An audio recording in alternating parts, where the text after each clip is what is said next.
Hello, everybody. Jenn, it's hard to imagine that, we're already at the end of the third quarter, right? Or at the end of September. And today is what, the official first day of fall, right? I honestly have no idea. Is that happening? Pretty is sure it fall? I'm willing to bet an easy and a cool crisp $5 bill that today is the first day of fall. I'm double checking on my calendar. It's big money. Wouldn't you know, today is the autumnal equinox, which is the official start of fall. I'm super excited about that. Happy equinox, everybody. Thank you, Denise. And it just so happens that I have a cardigan on. Look at me. I'm ahead of the curve. Yes. I will say I do have a heater on at my feet because it's very cold in the office. So yeah. It's also pretty chilly outside. I'm going out of town tomorrow and I was like, oh, I should cut the grass. And I'm not sure if anybody's been awake in the past 6 days, but it's been raining every single day in Nashville. And I'm just like, whatever. Because if you cut your own grass, you're right there at that time of the year where it's like you maybe have one more and then you're not cutting any more grass for the next 4 months. It's a good time of the year.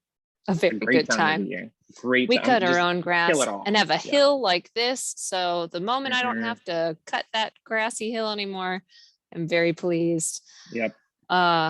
Changing, but you're absolutely right. We are moving in. This is the last episode of quarter 3. It's going to be an excellent episode. Super excited for our guests today, but that means that we're also moving into quarter 4 next month. We've got some wonderful episodes lined up for you that we'll be sharing later on today. So be sure to catch those. Lots of really interesting things that we've talked about. I know we've talked a couple of times about doing something with wastewater. We have officially lined that up to learn more about how water is reclaimed here in Nashville and the biosolids process. So that's going to be a very nerdy one. So come and nerd out with us on that, but we'll share the full list it's gonna be coming amazing. up later on. But Patrick, I think we've got a few other announcements. Is that right? We do have a few other announcements, namely, with seasons changing, there are some changes coming to Sustainable in the City, Thinking Upstream, namely that, folks, this will be my last session as your co-hostess with the mostest. I will be leaving Urban Green Lab at the end of the month and transitioning to a new position at the Southern Alliance for Clean Energy. So while it is bittersweet and also at the same time equally exciting, I will be leaving the show. But don't worry. I did preface by saying, it's a season of change. And you're going to be getting a brand new co-hostess with the mostest, my colleague, Christina Langoni. Christina, do you want to say a couple of words? Oh my goodness. I very, very sad to see you go, Patrick. Not happy about it at all, but I'm extremely happy that it means that I get to be the new co-host right now of Sustainable in the City. Very, very excited to work with Jenn and to see all the amazing presentations that we have for quarter 4. And I am just very, very honored that Patrick bestowed upon me this wonderful honor. And so we will miss you very much, Patrick. You have done nothing but bring lightness to sustainability, and I will do my best to follow in your wonderful footsteps. So I'm very excited to meet you all and to take on quarter 4 with you. Christina, thank you so much for those super kind words. And folks, yes, you are going to be in great, capable, perfectly sculpted hands with Christina's hands. Look at those things. And as such, as Christina just said, and as Jenn has alluded to, this is our last session of Q3, but it's a jam-packed super session. If you've been to one of our sessions before, you just always know that there's it's very diverse, it's very hybridized. I don't know words, but we're gonna do an interview today. We're gonna do a Q&A. We have 2 presentations that are going to be done. First up, we have Jesse Sugarman and Linda Breggin from the Environmental Law Institute. After them, we're going to have a conversation with David Turkile of Vanderbilt. And then we're going to follow that up with a Q&A with Chris Whitney of One Generation Away. And Chris, Whitney, there we go. I was going to say, I hope I said your name correctly. So y'all, we have a lot packed into today's show. And Jenn, I think it might be time for us to go ahead and get started. What do you think? And you are muted. I am muted, and I think that sounds like a great idea. And just remember, for everybody out there, if you have questions throughout the entire presentation, we will have Q&A at the end. So be sure to put those in the chat. I will be logging all of those so we can ask our panelists later on. All right. And on that note, I'm going to do this whole rigmarole. I'm going to share my screen. Jen, if you can say yes, we see it after I get in present mode. All right. You're good. All right, well, I'll turn it over to Jesse Sugarman and Linda Breggin, again, of Environmental Law Institute. I'm going to mute myself, so just let me know when you're ready for me to transition to slides. All right, well, thank you. It's great to be back here again. I love this webinar series so much. We are with Environmental Law Institute, but also the Nashville Food Waste Initiative. And what we want to do today is tell you about Nashville Food Waste Initiative and some basics about the problem of food waste. And then we want to focus on our food waste prevention and surplus food rescue projects, and then wrap up with what households can do to reduce food waste. And then I'm excited, we're going to hand it over to our wonderful partners to talk about the work that they're doing. So, all right, I'm going to just cue you, I guess, to change the slides, but I think we we need to go back to like the first slide or slide 2. And then to slide 3 with all the pictures, Patrick. So this is our team. Stop. Yay. Okay. This is our team, including our gracious host, Patrick, and we are so sad to have him leave the team. But you'll note that a lot of organizations are involved in this initiative, which is great. It started as a pilot project of Natural Resources Defense Council, which is an international environmental group, as you probably know. They picked Nashville as their city to pilot different approaches at the local level to addressing food waste. And we've been lucky enough to keep Darby Hoover from NRDC involved long after it became a permanent project of the Urban Green Lab, which is led by Todd Lawrence. And then we've also have Patrick and Christina now working on it.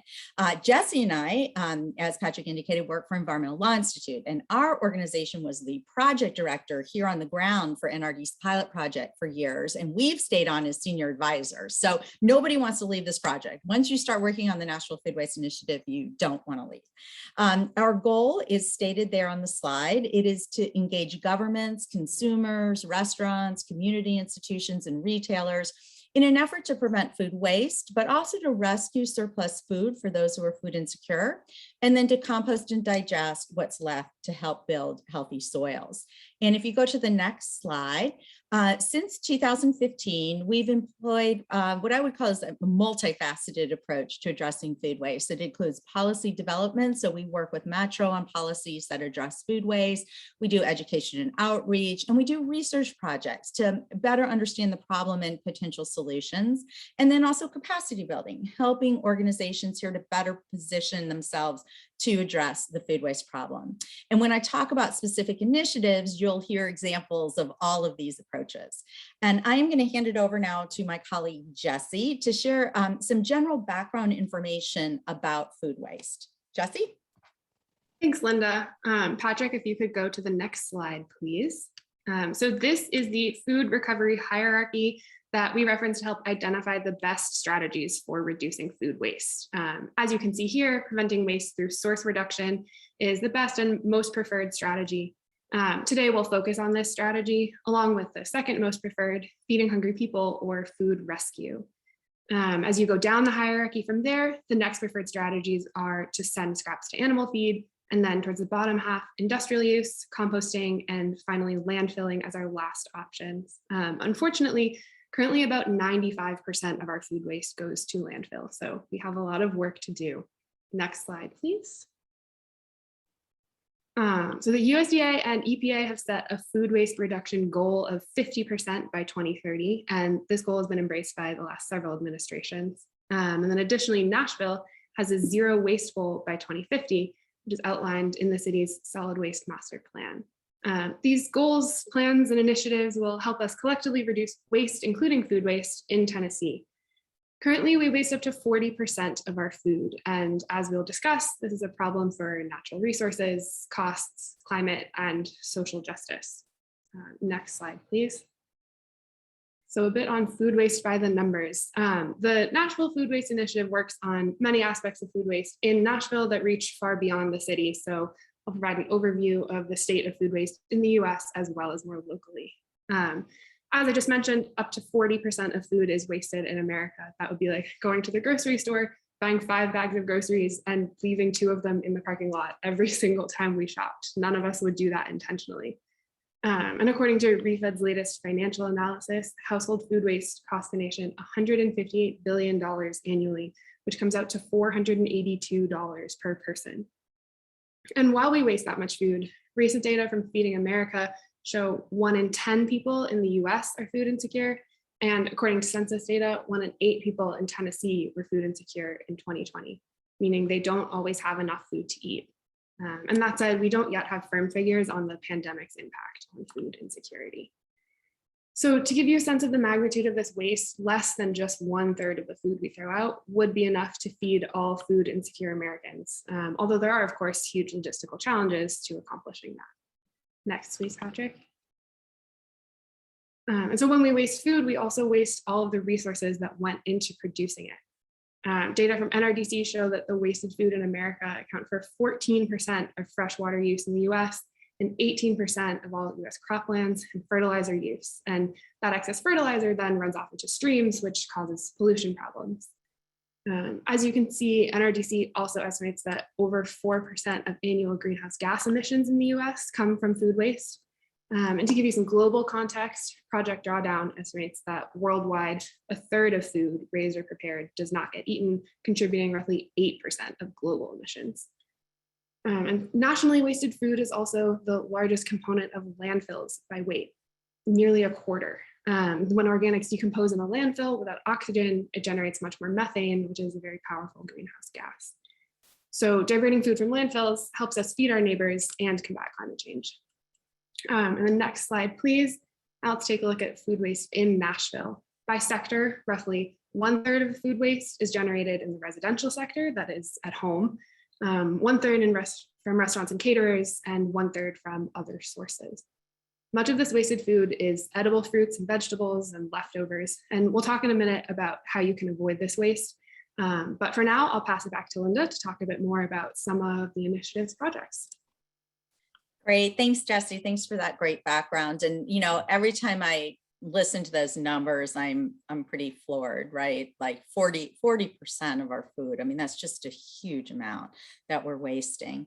And I just also want to point out something that Jessie said, one of the things that's been really nice about working on this issue is that it hasn't become polarized like so many issues these days. As she mentioned, I think the original goal was set by the Obama administration on food waste reduction at the federal level. The Trump administration embraced it, and now the Biden administration is embracing it as well. Patrick, if we could go to the next slide. And actually then the next slide, I'm going to start by talking about some of our prevention work.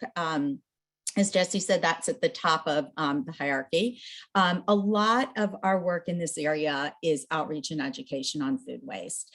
Several years ago, the Ad Council partnered with Natural Resources Defense Council to provide creative materials on food waste that include posters and billboards and videos. And a lot of these are still available for free online at savethefood.com. You can see one up there on the slide. We've had them in buses in Nashville, in sports arenas and university dining halls. Thank you, David. And just the other day when I drove into Nashville, I saw a huge billboard. So there are still some of those out there, and they have these, catchy facts and photos on them. In addition to working with those materials, which we're now actually in the process of updating with NRDC, we've done things like host film events. If you haven't seen the film, Just Eat It. It's great about food waste. Wasted, which starred Anthony Bourdain, and we've done events around those. We did an event with the James Beard Foundation, a waste not cooking competition, which was like the cooking competitions you watch on TV, but the chefs were local, including some of our local celebrity chefs, and they were given food scraps to make dishes out of. We have done flyers in various contexts for how to reduce food waste. We've also collaborated with the mayor's office on a challenge for restaurants and actually the hospitality sector more broadly, as well as the food retailer section. Participants in these challenges pick several food waste reduction measures to adopt and then report on them. And these measures include prevention, as well as rescue and recycling of food scraps. In the prevention area, for example, a measure might simply be asking customers if they want bread before you put it on the table, or if they want a refill on their chips. And Las Palmas, and you guys probably know that local chain and probably have eaten there, they reported that they ordered, now get this, 33,303 pounds less of chips in the year that they started asking people if they wanted a refill. I mean, that's, that's staggering, and it's and not a hard thing to do and saves money, right? I also want to mention on the policy development front that we've worked extensively with Mayor Cooper's. I think we may need to move the slides here. With Mayor Cooper's Sustainability Advisory Committee on numerous recommendations for how to reduce the city's carbon footprint. And those include food waste reduction measures. For example, one of the things we've suggested, and I think is getting some traction, is partnering with the state to launch a public awareness campaign on food waste prevention. That's similar to California's Food Waste Prevention Week. And so during this week, elected officials and city and state agencies would endorse food waste prevention measures through social media and other means. Other prevention projects we've worked on have included a project with Belmont University and Tennessee State University and their food service provider, Sodexo, to pilot Lean Path food waste prevention software. We learned a lot from that pilot. It was definitely a pilot. With pilots, you learn the good, you learn the bad. You're going to hear from David soon. They joined very late as it was winding down and became immediately the stars of the pilot project.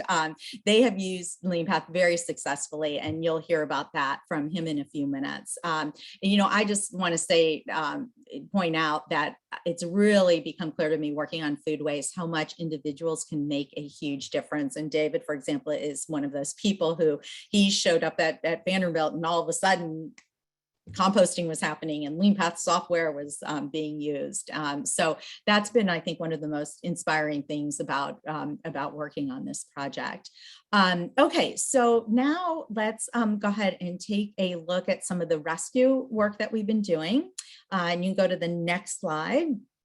So we started several years ago by trying to get a handle on just how much surplus food is available in Nashville to rescue, if we could rescue it all. And this was a study by NRDC in 2017, and it ran various scenarios. This is the maximum scenario, like as opposed to an ambitious scenario, like if we could rescue a lot of it. This is if we could rescue all of it.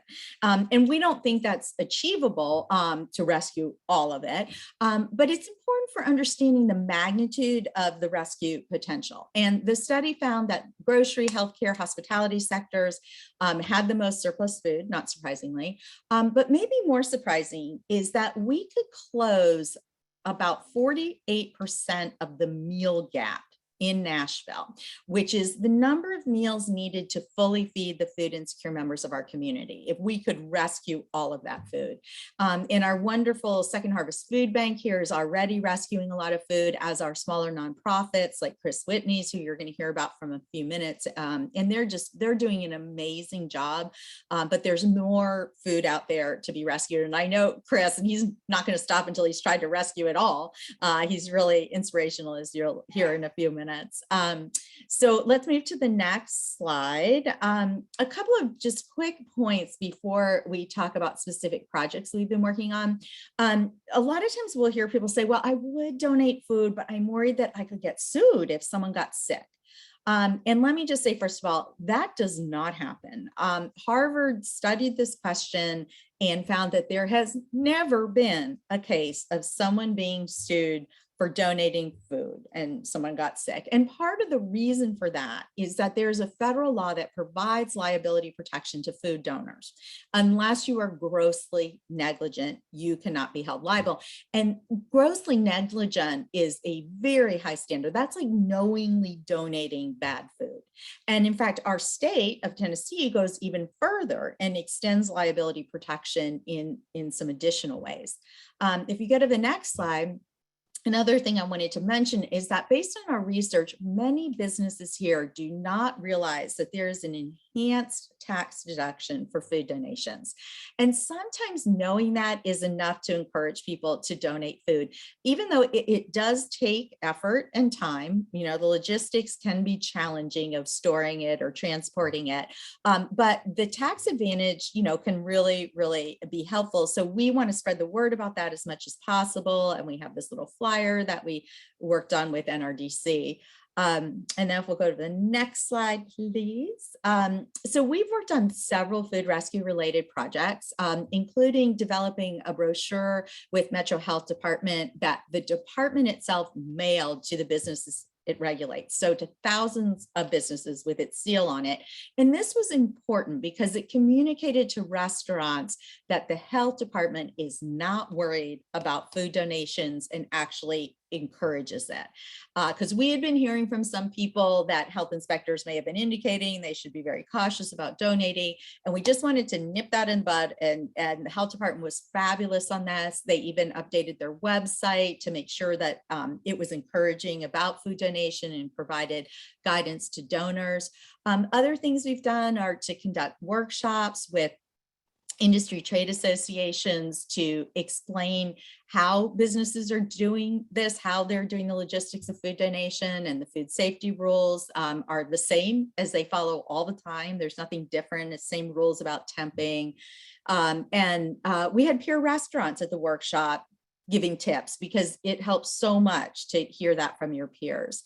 In some cases, we've even provided packaging for donations to some larger businesses like Country Music Hall of Fame, which in the first year they started donated 11,000 pounds of food. The convention center has been a real leader in this area from the start and literally has donated tons and tons of food. And then also as part of the Mayor's Food Saver Challenge that I mentioned earlier, hotels and restaurants can donate food as one of the measures that they take to address food waste. And then next slide, please.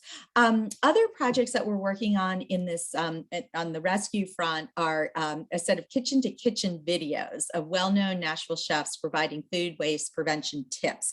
These are going to be out very soon. This is a picture of Bianca from the Nashville Food Project, but Seema from Miel Restaurant, Seema Prasad, Julia Sullivan from Henrietta Red, Deb Paquette from Atchin, etc., and Matthew Bell from Bray and Dudley at 21C Hotel participated in these videos. And these are intended to help chefs and restaurant owners to think about ways to prevent waste, but it will be posted on our YouTube station soon for the public as well. I also want to mention we started a pilot with Second Harvest Food Bank and Tomcats, which is a catering group, but also owners of Acme and the Southern.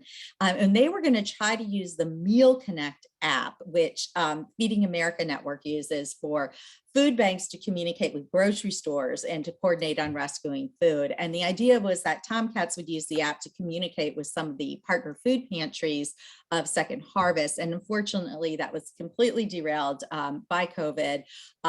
We didn't really even get it off the ground, but I very much hope we'll pick it back up again because we really need to solve this problem of having a lot of food in aggregate that needs to be rescued, but it's in very small amounts in restaurants all across the city. So lastly, perhaps the most important project initially we worked on was to identify some of the largest generators of surplus food that weren't donating and to match them with nonprofits that could take the food. This was our matchmaking project. So when we were finished with this effort, if you stood downtown by the Hilton Hotel, you could look around and know that the Hilton was donating, the Country Music Hall of Fame was donating, the Convention Center was donating even more than it already was, Bridgestone Arena and Ascend were all donating surplus food, mostly to the rescue mission because it's so close and they have trucks to pick it up. So that's just a window on some of our projects. And I'm going to hand it back over to Jesse to close with what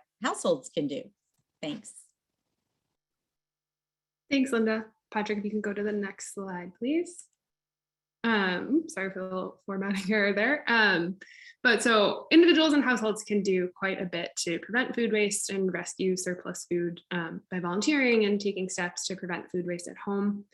An NRDC study of 3 cities, including Nashville, found that in households, the most commonly wasted edible foods were fruits and vegetables at 27% of total food waste by weight across the 3 cities, followed by prepared foods and leftovers at 19%. One way of preventing food waste is understanding what date labels really mean. So for example, these best before, use by, and sell by are intended to predict peak quality and not food safety. The exception to this is dates on baby food and formula, which are regulated and should be followed. But generally your eyes, nose, and common sense are the best ways to tell if your food is safe to eat. And most food can also be frozen to eat later. Next slide, please. So a few resources, savethefood.com provides a whole suite of resources on how to save food and prevent food waste at the household level. This includes the Guestimator, Meal Prep Mate, tips on food preparation and storage, recipes for using food scraps and cooking, and information on freezing foods and more on date labels as well. Another handy resource is the Waste-Free Kitchen Handbook, a guide to eating well and saving money by wasting less food. The author Dana Gunders founded NRDC's initiative to reduce food waste and wrote NRDC's landmark report, which brought national attention to how much food the US wastes. Another great way to get involved is to volunteer with a group that rescues food, keeping in mind COVID safety protocols, of course. There are a number of amazing organizations working on food rescue in Nashville, and Linda mentioned a few of them already. And then Patrick, if you could move us on to our next slide. We've reached the end of our portion. Thank you so much for having us today. We hope that you'll continue to follow the work of the Nashville Food Waste Initiative on our website, and please feel free to contact us if you have any questions or want to follow up. Thanks so much, everyone. All right, Jesse, Linda, thank you both so much for that. And all of those things that they mentioned in their presentation, resources, different ways to contact them. We will include that in our follow-up email. And now it is my pleasure to introduce David Turkow of Vanderbilt. David, take it away. All right, thanks, Patrick. Let's see if I can set this up properly. So, how's that? Good? Perfect. Okay, cool. All right, so like Linda said, my name is David Turkow with Vanderbilt University, and appreciate the kind comments, Linda. It's easy to get energy behind what we're doing here at Vanderbilt with the partnership that we have with Nashville Food Waste Initiative. And like Linda said, the mayor's council, and there's just a lot of really positive energy that helps inspire and lead our team forward. So Jesse touched on it a little bit, but just to reiterate, the consequences of food waste are emissions of greenhouse gas. One interesting fact that I learned when I really first started getting into understanding food waste and the effects on our environment is that if you looked at food waste, and if it was a country, it would actually be the third highest producer of greenhouse gases.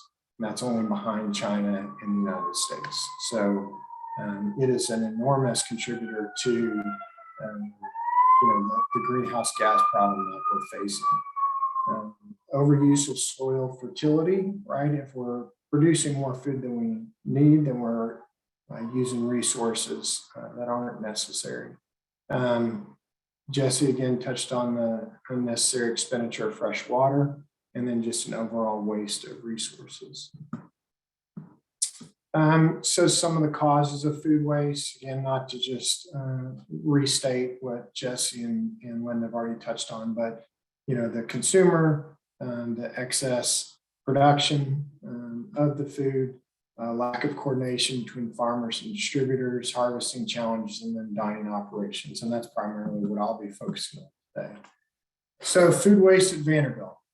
As we have studied this and really gotten into the numbers to see what the overall effects are, we've done a lot of measuring, in partnership with students. We have events called Weigh the Waste, where students will actually be at the dish return, and instead of the students turning their plates in and putting it on the dish belt, the student who's volunteering will take the plate and scrape it into a container, which we will then weigh. And time after time that we have done this, we found that an average of 4 ounces per student per meal is wasted. And so if you look at that on an annual basis, it comes out to 5,000 pounds of food per year. And so we're continuing to try and reduce that number. Have seen some good movement. I think with COVID and everybody has experienced, there's been challenges around that. But are really starting to get our feet back on the ground. So the call to action at Vanderbilt. So the overall university has committed to be zero waste by 2030. And campus dining, just with a number of different efforts that have been put into place, is committed and feels confident that campus dining will be zero waste by the fall of 2022. So that is next year. And I'll go through some of the efforts that are going to help really propel us to be successful in that goal. So as you're looking at the food process and where you can make the most difference, there's a number of key aspects that you really have to focus on, right? The purchasing. And so, Jesse talked about the front end of the process, right? So the purchasing, making sure you're not over purchasing, receiving product properly, right? There's a lot of times where product will come in and won't be put on the shelves properly, or it'll sit outside the cooler and freezer for too long and it can't be used. Overproduction obviously is a big part of it. Service, so that is simply from a dining aspect in regards to how we serve the students and waste through that process. Staying on top of the inventory is important, and that ties back into your purchasing, right? Making sure that you have accurate numbers so that you can make the right decisions. Recipes, just making sure that they're written properly, that they're executed based on the number of guests that you're experiencing, and I'll talk through a platform that we utilize to help with that. And then, of course, menu building, and we do that here at Vanderbilt based on the students' preferences. And at the same time, really making sure that we're rotating the menu to minimize menu fatigue. So the two main tools that Vanderbilt uses are Net Menu Fusion, which is a menu management tool, and then LeanPath, which is a food waste tracking solution.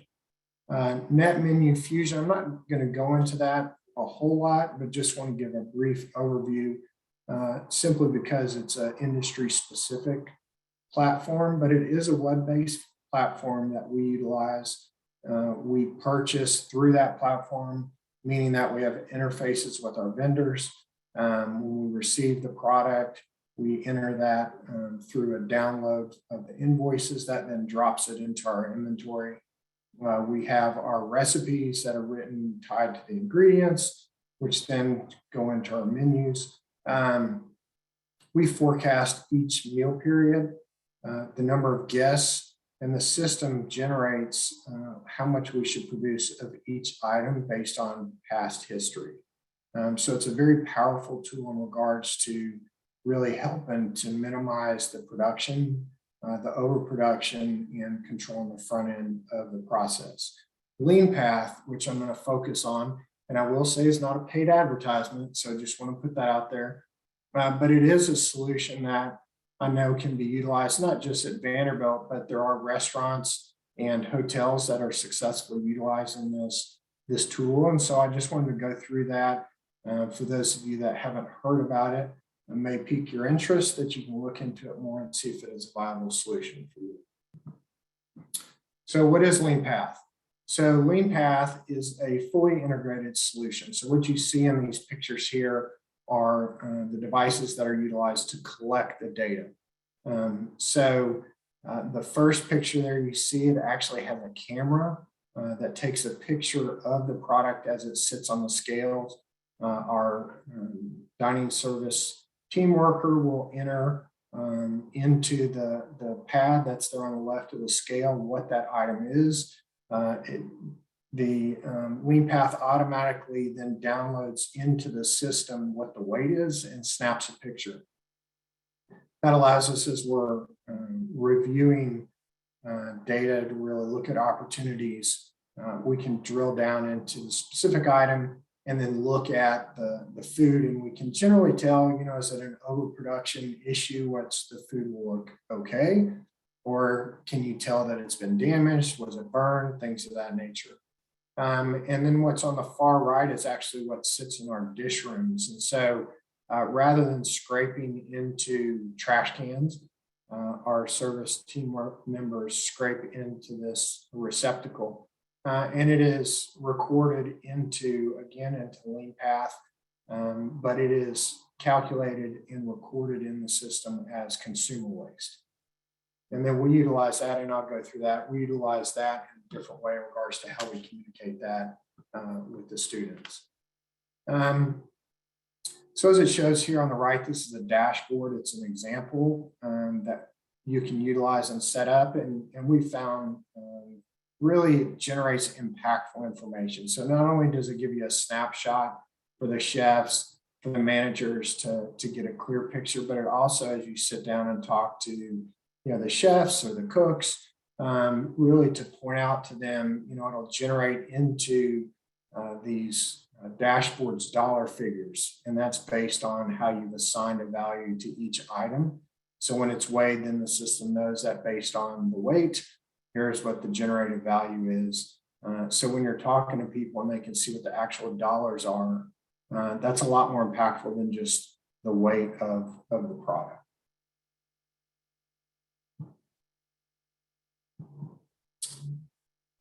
So how do we communicate to the students? And this is something that we're really proud of. We're the first university to utilize these on a self-op basis. And Vanderbilt, just for information purposes, is managed by the university, meaning we don't use a third-party vendor to operate and manage our dining operations, but it is in-house, utilizing our managers and team members, they're employees of the university. So we were one of the first in the country and the first self-op program to utilize these. But as you'll see, these screens are at the dish drop areas for students. So when they drop off, it is showing them exactly how much is being generated so far today, what the waste was yesterday, and then we'll have it on a rotating basis just for informational purposes.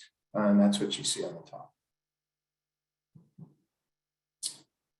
So how do we use this information? So in looking at it, like I mentioned earlier with Lean Path, you can see about training opportunities based on what you're seeing with pictures and also with the data that you're pulling in regards to seeing trends for certain types of product. We adjust menus based on student favorites, and that's, we utilize the Lean Path data and balance that against Fusion and really close loop an entire food production process. So it's very helpful. We modify our purchases, all right, that ties into the menus and the production. We're able to streamline and reduce our inventories. And then, something that I think that everybody has experienced is ensuring that equipment work properly, right? The worst thing that you do is come in the morning and your walk-in's down. You've lost all your product. So we really try and stay on top of that from preventative maintenance standpoint. Another partnership and something that we've put into place in the last few years is composting. And we compost all pre and post consumer waste out of our dining operations.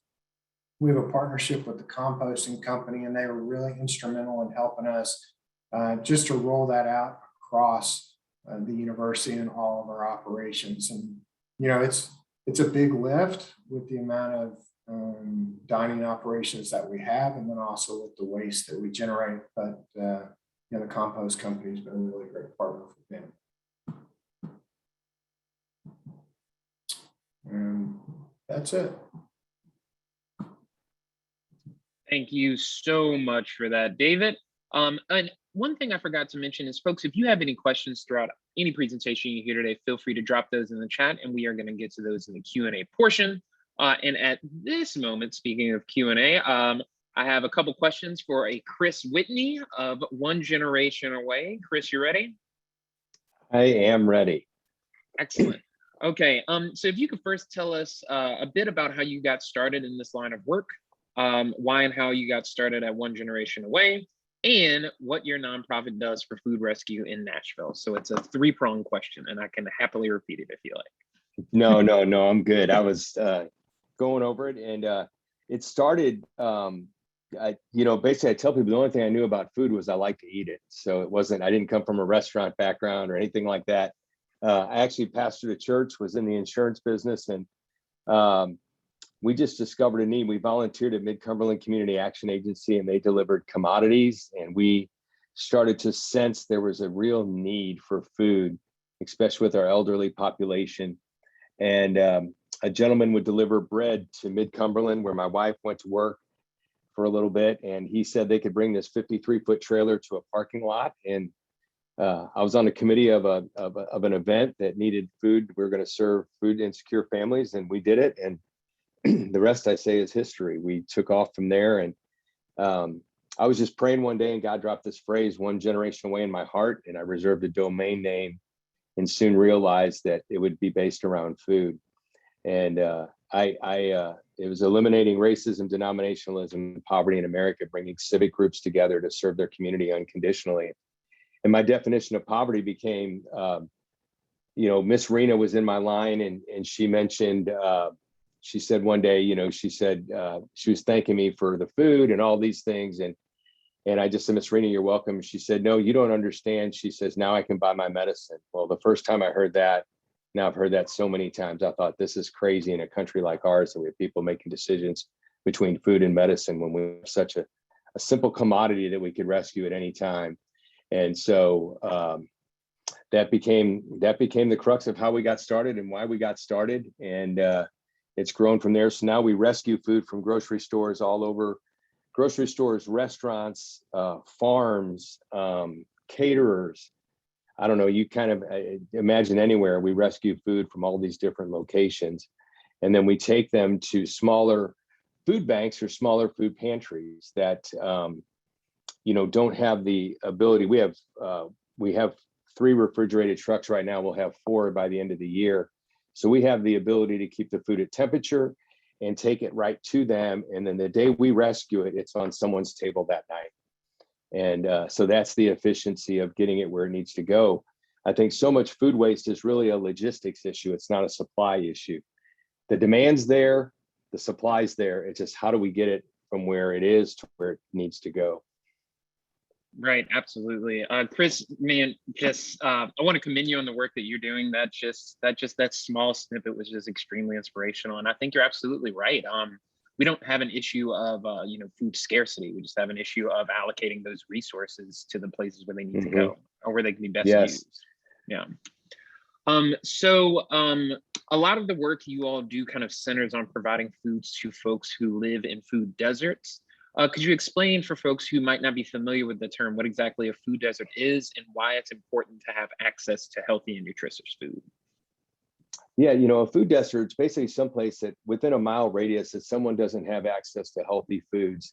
And it's kind of funny for most people. I live in Franklin, Tennessee, and our nonprofit's based in Franklin. So 7th wealthiest county in the United States of America. And we have, I live in Franklin in the middle of a food desert. And all of our low income families, our housing projects in Franklin, our trailer parks are all in the middle of food deserts as well, that the closest grocery store is 2 miles away. And so if you imagine you have transportation issues and things like that, it's really difficult and challenging to get access to healthy foods. And I think one of our passions is to change the eating habits of a generation. We know we won't get this generation, but the next generation and the generation after, then we can fix some of our medical issues in our society. All this ties together, and I think that's the beauty of food. It's just a base necessity that affects so many areas and aspects of our life. So that's a big deal for us, because the people that I serve, I know that they have a very difficult time getting to grocery stores. And when they do, they'll buy the 10 for $10 because money's an issue. So produce is a big deal for us. And most of what we rescue is produce or fresh fruits and vegetables, which is something that makes us extremely happy. Yeah, I can't believe you live in a food desert, right? I feel like that's just endemic of the issue. If someone who lives in the wealthiest county in Tennessee or the 7th wealthiest county in our country lives in a food desert, that's just emblematic of the issue in the, world's wealthiest nation, right? Mhm. Yeah. So Chris, if you could tell us a little bit, how did you go about developing relationships with these the local grocers and restaurants to redistribute food that you work with? I think. Oh, and I was just going to expound on. I think that Linda or Jesse brought it up earlier. There is a conception that places have to throw the food away because they can't donate it because they'll get sued or X, Y, Z. We know that the Emerson Act exists, but how do you go about establishing those relationships with those restaurants and grocers? Yeah, we started with a Whole Foods here in Franklin was our first store, and I'm a pretty relational person. I would describe myself as, I guess, and so I love to serve people, and I just took the mindset: if we walked into the back of the store, how can we serve you well? What do we need to do for you to make it easy for you to give us food? And I think that's what's made us so successful, is that we literally walk into the back of the store with that question first. How do we serve you, and how do we make this simple? And you'll find that there are some certain timelines. You've got about between 6 and 10 a.m. to get to the back door of a grocery store to be able to rescue food. And then you need to be consistent. You need to constantly show up, because if you don't, then they will throw it away. And then it becomes easier to throw it away than it does. Does that make sense? So you just literally have to have a servant's heart in this thing and not take anything personally about what their day's like or how they're doing. Some days they're going to talk to you, and some days they won't say a word, or they may growl, but that's not our job. Our job is to rescue that food, make it easy on them. And then you find when you do that, and we've taken this to every store that we rescue, and when you find when you do that, they end up giving you more food than they would have given you. I mean, I can't tell you how many times we watched them say, hey, wait a minute. And they'll go back and pull more produce, and they'll pull more things for you that they're like, this is kind of marginal. We're going to give this to you. And we end up getting more food, I believe, because of our relationships and how we serve our stores. And the other thing is, we have a fantastic relationship with Second Harvest Food Bank. We're one of their largest food pantries that they work with. And we work hand in hand with them because they logistically don't have the ability to get to every store. And so fortunately, we understand how, what their criteria is for rescuing food. And they have no issue with allowing us to rescue food to stores that they can't get to. And that's really how we're going to do this, right? Is we've all got to figure out how we can work together, play together, so that we can get more food, feed more people, and end waste. Absolutely agree with that. And kind of touching off on some of the things you just mentioned, you have to not necessarily manage personalities, but everybody's having different things that are affecting them in their lives on given days. But for you personally, what's been one of the biggest challenges you faced in rescuing surplus food? And is there kind of a difference between rescuing, produce and uncooked food versus prepared foods? Because I know you have to keep them at a certain temperature, or you're the expert. You tell me. Yeah, no, that's a great question. And this is the one that's probably going to surprise people. And the funny thing is, my wife and I started out of our Hyundai Santa Fe. That's how we started rescuing food at Whole Foods. I mean, there'd be times you couldn't fit a piece of paper in the car. We had food stuffed everywhere, and we'd go into the housing projects and give it away. And so prepared food and grocery food are obviously two different animals, but they are, temperature wise, they're about the same, because they've either been cooled down. If it's done properly, after food's been cooked, it has a process of a cool down so that it can be given away, so it gets to a certain temperature, or frozen. But you find that a lot of restaurant food is hard to give away. I know people would think, and I thought when I started in this would be the easiest thing to give away, right? It's coming from a restaurant, but it seems to be the most challenging thing to give away. And I don't understand why sometimes. I think there may be a little bit of trepidation on the end user, thinking that, there's something wrong with this or whatever. And but that in containers, and picking up containers, the right containers, especially us, we're picking up palletized goods and a lot of big things. And if you don't have the right Cambros and things like that, you cause a lot of mess, and because you're transporting, so I think containers, how we get it, those are the big issues. And nighttime pickups are very challenging. We started 6 in the morning, or 5 in the morning. So if somebody calls and says 11 o'clock at night, I need a pickup, man, my team's already worked maybe 10 hours, so it's hard to, so it's being able to understand. But once again, this builds, and I think David could pitch in on something like this. But if I was talking to David or a store, I just said, hey, I promise you, we'll be this time in the morning. So we'll have your cooler emptied and plenty of time for you to do what you need to do. But you have to be consistent with that. You can't just say it and then not show up. And so I think those are the biggest issues. And I think that the biggest challenge is keeping our vehicles on the road for us more than anything. Because you got refrigeration, you got the truck itself. There's just so many things that could go wrong in that scenario.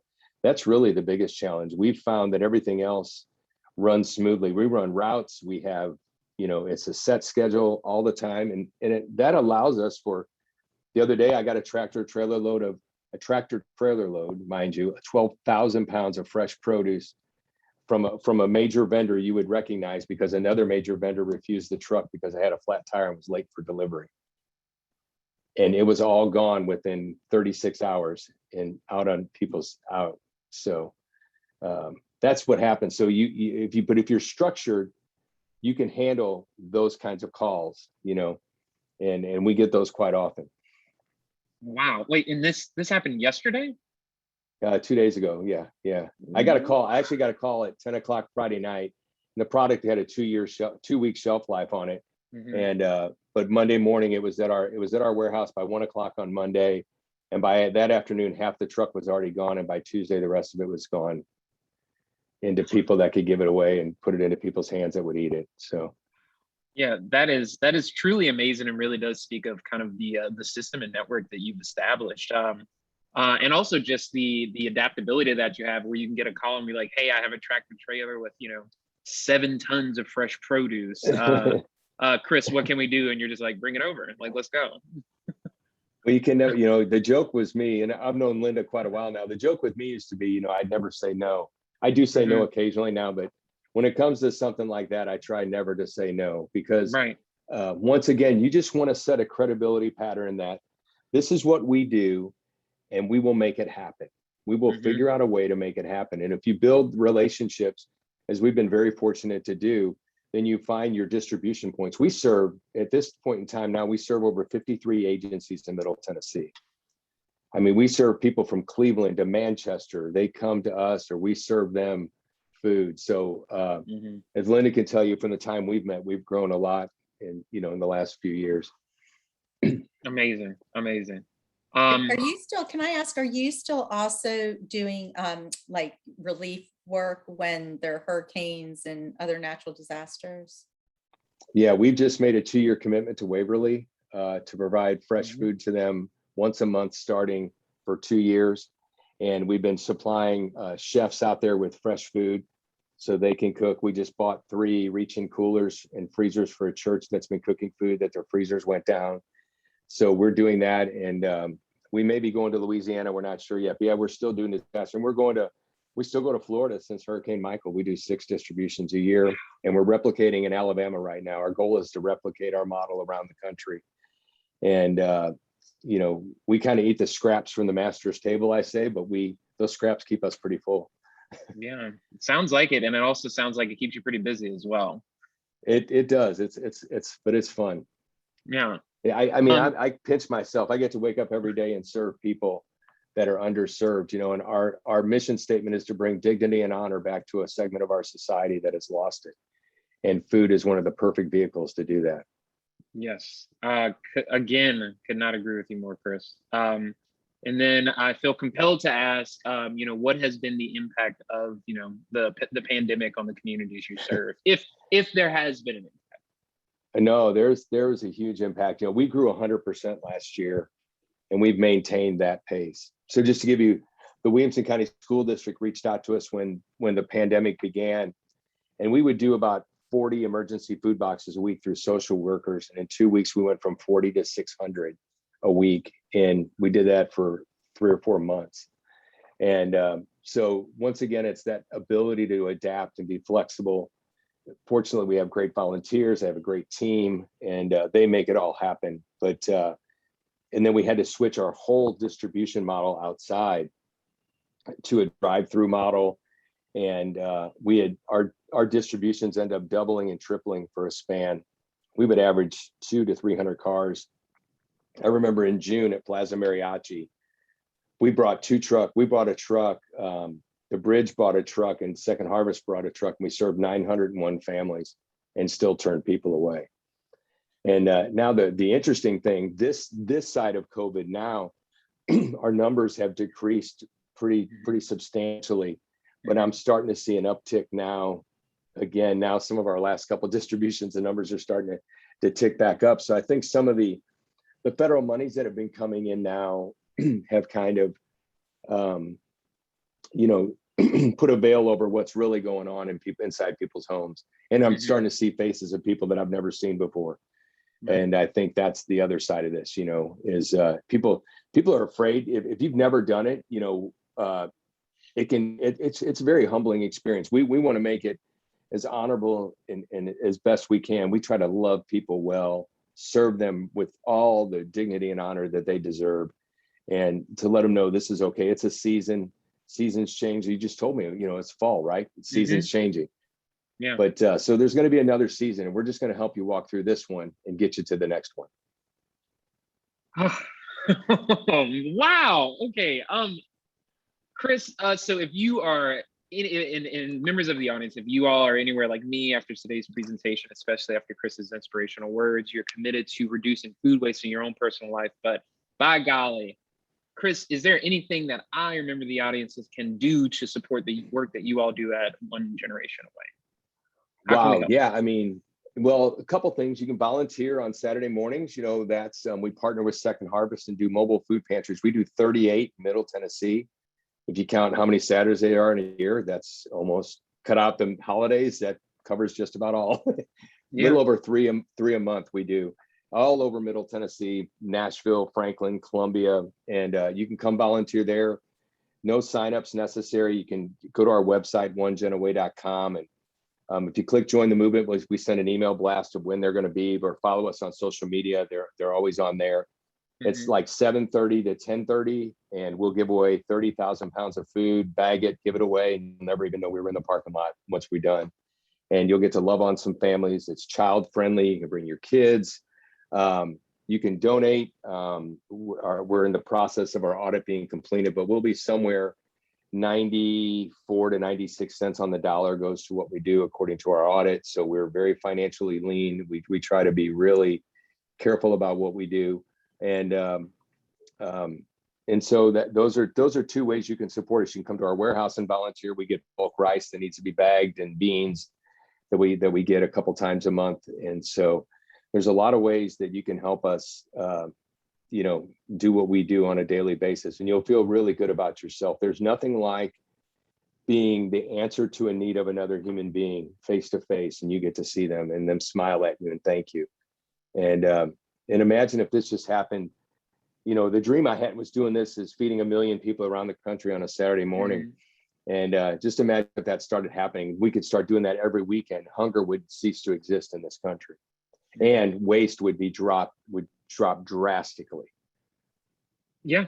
And then there's also some downstream positive benefits for folks who don't have to worry about either buying medicine or paying rent when it comes to food. So, and that'll be a chat for another session of Sustainable in the City. Chris, thank you so much. A big thank you to all of our presenters today. Linda, Jesse, David, thank you all so much for your time and just inspirational words. This has probably been the most inspiring session of Sustainable in the City this year. So truly, we really do thank you all for your time and just the expertise that you brought to today's program. And speaking of time, it is almost 1 p.m., which means we are coming up on our hour. For the folks that have to hop off, totally understand, get back to work or whatever it is that you're doing. We will be following up via email with all of the things that were referred throughout each presentation and Q&A, including a recording of today's session. Jenn, is there anything else we want to share with folks before I send it over to you with Q&A? Just that we were going to share our Q4 list. Oh my gosh, this is very exciting. All right, let me get it up for everybody. Oh dear. I'm not prepared, am I? All right, here we go. I want to make sure just to share this. All right, here it is. Dramatic drum roll. Can you see it? our episodes that are up. Walk Bike Nashville. So October is our regular schedule. Second and fourth Wednesday of the month, we've got Walk Bike Nashville.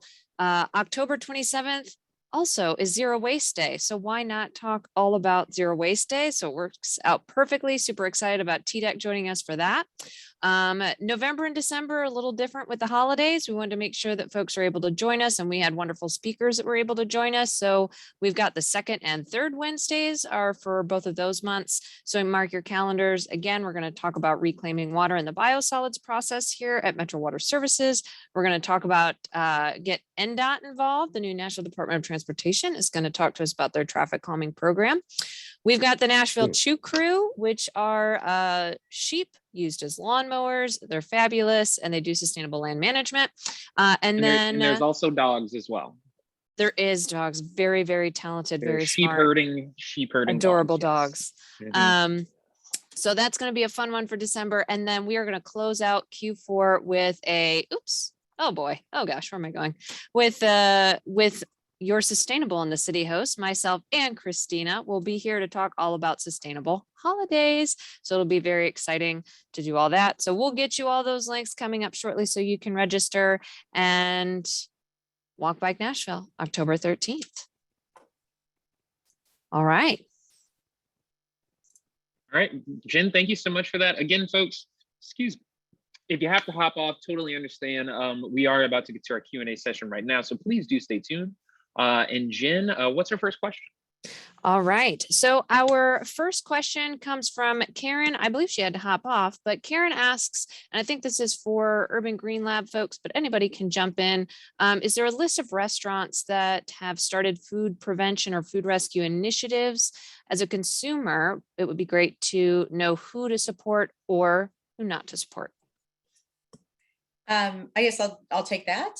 So, this Mayor's Food Saver Challenge that restaurants have joined and other members of the hospitality sector honestly has just been on hold since COVID. I mean, we all know how much the restaurant industry was hit hard by COVID, and now there's labor shortages. So you can still check the participating restaurants that are on the mayor's website for the challenge, as well as foodsaver.com. We've had a lot of local restaurants participate. Again, it's not particularly active now, but that's a good guide.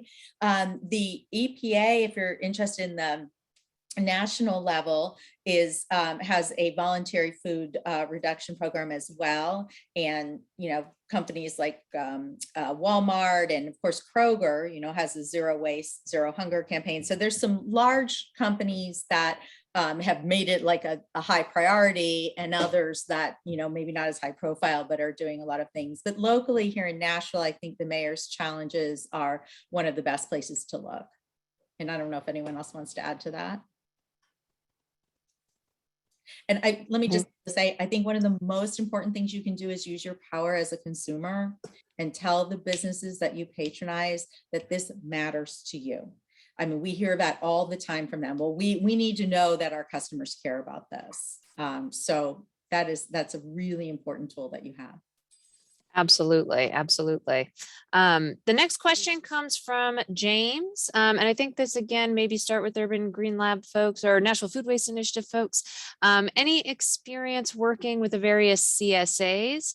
So both the farmers themselves and giving recipients an option to reduce their baskets. So the amount in their baskets, not taking all of it, especially if they know it's stuff they're not going to use in time. I have friends that will be very interested in this answer as well. I saw that question. I'm like, oh, I'm so glad somebody had a problem. It has deterred me from doing CSA. And frankly, it's even deterred me somewhat from doing the imperfect foods boxes, which are also, fabulous. So no, I can't answer that question for you, but it is going near the top of my list because I think it's a factor for so many of us. It's like, oh my gosh, I don't think I can use all that eggplant. So no, I don't have an answer for you, but I think it's a great question. I know with, for example, the imperfect foods, you can go online and just indicate you want to skip a week or you don't like a certain thing. But But the CSAs, I don't know. And I can't imagine that they wouldn't want to try to accommodate because they don't want it wasted as well. But it's something I will look into. I love that question. And I don't know if anybody else has any other thoughts. I do have a friend that has, she has been wanting me to get to the CSAs, and I've had the exact same concern. I don't want to waste any of that food. And what she does is she found some other friends that she goes in on the basket together. Mhm. So they're able to, whoever's week it is, go pick up the basket.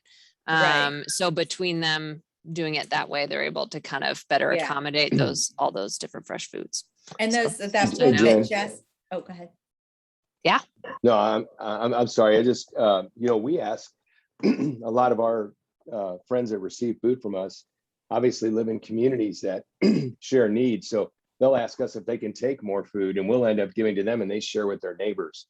And I think that's a great way. If a CSA gives you more food, you've got neighbors, and it wouldn't hurt. It's kind of, instead of baking them brownies, you could go over and say, hey, I've got some extra cucumbers, or I've got extra tomatoes. And that's a great way to build Right. relationship. And it's a great way to teach about food, and that we don't want to waste food. I have too much. Absolutely.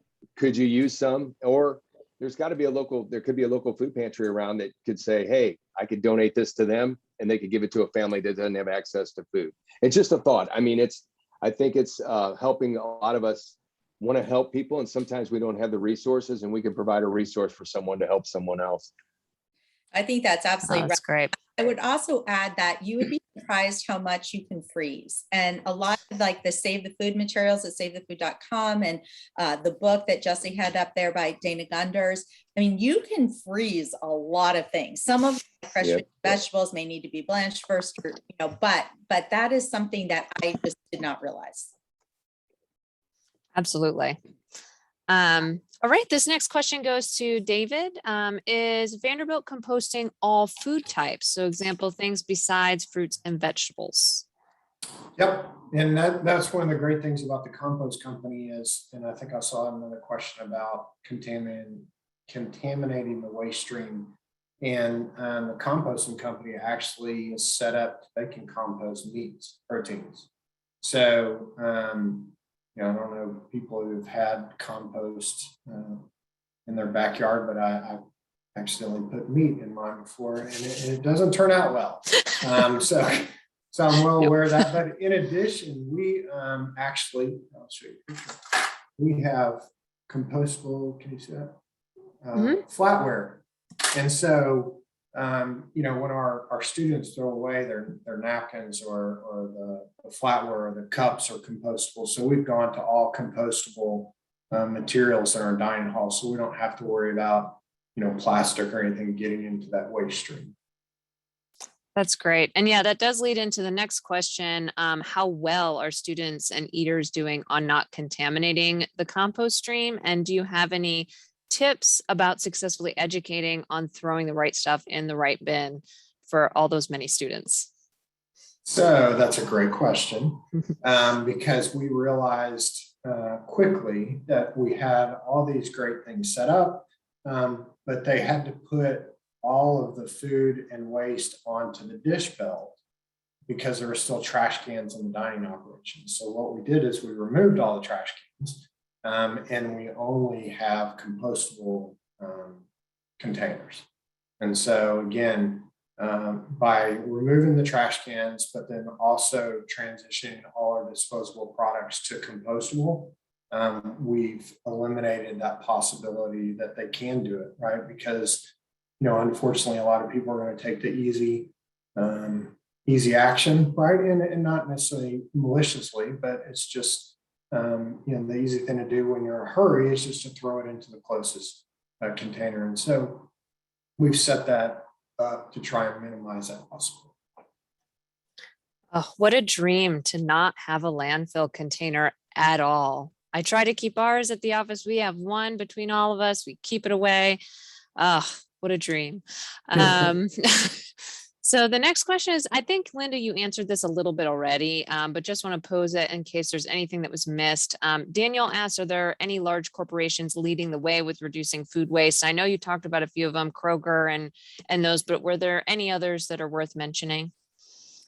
I think it'd be better, I don't want to sort of advocate like an organization like Sure.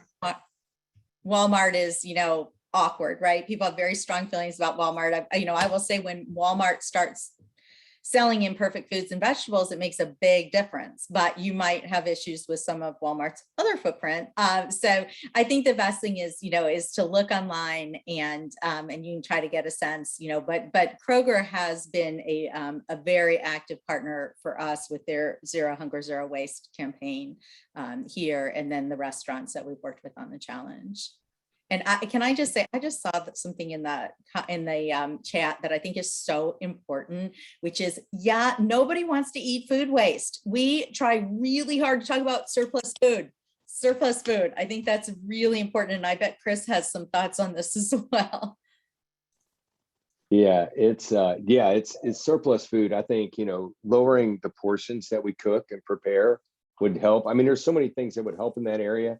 And it is once again, like I said, it's a challenge to give prepared food away to a different person than was prepared for, and for some reason, and it's been hard for us to figure out. There are some places that it works, like we have a domestic violence shelter we work with, that works really well. They're housing 12 women and their families or something like that. But there's others that it just seems it's just really a challenge. So I know that's a bigger picture and it's a bigger issue, but we're fortunate in this city because, as Linda mentioned, the Music City Center, a lot of our big venues are all donating food. We pick up from them, we get calls from them, and so when if the rescue mission can't get there, so that's the beauty of, once again, being in relationship, being in partnership, and that's one of the beauties of Nashville is I feel like we are very relational with groups, and if we can figure out how to make that happen, and things like y'all are doing right now helps bring awareness, and so I'm really grateful for that. Absolutely. And I should have asked this to you, David, earlier when we were talking about the compost. Does a compost company charge you a fee, and who do they give the compost to? Before I let you answer that, though, I am going to encourage everybody to watch our Sustainable in the City Thinking Upstream episode from our last session. I believe it was episode 16. We actually had the compost company on and Compost Nashville, and they will tell you everything you want to know about both of their programs. But David, do you want to talk at all just real quickly about your fee and what they do with that? So I think your advice is probably best, just for them to look at it and then reach out directly to the compost company, because I'm sure that every business relationship is going to be different. In regards to whatever fees or charges there are. And then, I'm not really quite sure who they donate or sell the product to. So sorry. Awesome. No, that's perfect. But you point, answer the question that yes, they do charge fees for that collection service, but everything is different. And I know they are really wanting to work with folks. So check out that episode. We will put a link to that in the follow-up, and also just remind everybody where to get in touch with Compost Nashville and the Compost Company. And then the next question we have is, this was for you, Chris. Woodmont Baptist, this comes from Susan. Woodmont Baptist has a food pantry where food is distributed on Tuesdays. She said they're connected with Second Harvest and receive many donations, but how can they get on your list? They can call us and talk to Scott, who's our director of operations. Our number is 538-7413. So that's 538-7413, area code 615. And on Wednesdays, we service groups that come to our warehouse, and they can pick up pretty much almost as much food as they'd like, really. And because they know what their distribution cycle is. Some pick up small, some pick up 26-foot truckloads. And so we'd love to talk to them, or if our guys are out on the road, as they are every day of the week, we may be able to stop off there and drop off some food that they'd be interested in as well. So we try to make it easy. That's great. And we've got your website is in the chat as well, and we'll make sure to include that and that phone number in the follow-up as well. And then again, if anybody has more questions, go ahead and put those in the chat, because we are down to our last question that I've got here, and it comes from Rachel. And she says, have you considered or looked into transitioning language around the issue to quote, wasted food instead of food waste? I've heard this change conveys that a valuable resource is being wasted, whereas food waste implies that the food no longer has value and needs to be managed as waste. Would love to hear a professional's opinion on this. So that's kind of posed to everybody. Yeah, and I think that goes to, that it spurred for me that maybe we weren't being disciplined about talking about surplus food today, and instead we're talking about food waste. But yeah, I mean, I think the way we frame these things is really important. And so it's kind of been evolving. And I'll just say historically, as someone who has been an environmental lawyer, policy person for 30 years, food waste was not on our radar for a very long time. I mean, it was back only in 2012, which isn't that long ago, that we realized how much food was being wasted. And it was because Dana Gunders at Natural Resources Defense Council started mining some US Department of Agriculture data and realized the data was all there in front of us, but we just had never focused on it. And the reason I'm saying that is because it's been interesting over the last 10 years, just watching how the framing has changed. Again, this was not something we've talked about until relatively recently in the history of dealing with from an environmental perspective, environmental problems. So we are always tweaking and thinking about the framing. And I think this point is a really important one. Awesome. Any other thoughts? Go ahead. I would just say that I love the idea, because anytime that you can really convey the impact, whether that be through changing up the wording, which it sounds like a great idea. I wrote it down, so it's something we can look to incorporate, and it just ties into what we're doing, with putting a dollar figure with our chefs, and then also putting it up for the students to see. It's just the more that we can get the word out there and let them know the impact that they can have every day, every meal, I think is important. So I definitely love that idea. Am I allowed to ask a question, Jen? Of course. I want to ask a question of David. So you mentioned giving feedback to students, and I know in other environmental contexts like energy conservation, feedback is really critical in terms of affecting behavior. And I was wondering if you're going to make an effort. You've got all of those research type people on campus to study whether the feedback is affecting behavior. Yeah, that's a great question. And, I think Chris alluded to it. We had a lot of good momentum, and we're starting to move in the direction like you're talking about. And then, COVID hit, and now, last year was just a different world. And then this year has its own challenges, but that's absolutely a direction we're wanting to go, because it is important to not just measure the way it's communicated, but then understand, are the efforts that we're putting in place, are they really moving the needle, which is what we want to do. And, also the data that we're collecting post-consumer helps us in that analysis as well. But, there's obviously resources here at Vanderbilt we can tap into assist in that process. So. Can I mention one other thing? Yeah. Jacqueline, I don't know if Jacqueline's still on the webinar. She's with TDAC, and she's done some incredible work with our mayor's committee on climate resilience and climate adaptation. And Jesse mentioned, obviously there's a huge impact in terms of climate mitigation with diverting from landfills so that the food doesn't go there and decay and produce methane. And methane's really potent greenhouse gas, as we know. And Biden administration has just launched an initiative on that.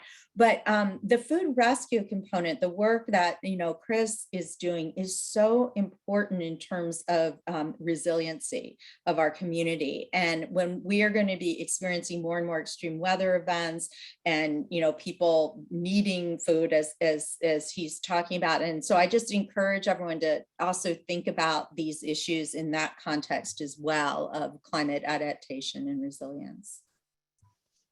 No, it's an excellent point. All of these things, we do have to be looking at that. Absolutely. I'm kind of looking back and forth for our chat questions as well, so my apologies. Are there any other questions? Patrick, have I missed anything? I have not been the best at monitoring chat today, but I feel like we've worked through all the things that I saw come in. I was doing my best, Okay. but also making sure that the presentation was going. No, you're good. You're good. I was just double checking my work. This has been an excellent conversation, some excellent points and some wonderful speakers, incredibly inspiring, a lot of things to think about. And so we really, truly appreciate all of you being here today to close out our Q3 of Sustainable in the City, thinking of upstream, and closing out our food waste, wasted food, heavy month of between composting and Food Waste 101 today. So thank you all so much for being here. We'll get you everybody the follow-up email with our recording. And if you have any additional questions, you can always email us back. And we'll see you all in Q4. You'll get an email with all the links to register coming up soon. Thank you and so much. Thank you. Thank you. Appreciate you having me. Thanks, everyone. All right. Thank you, Enjoy the first everyone. day of fall, everybody. Thank you. Bye. Bye-bye.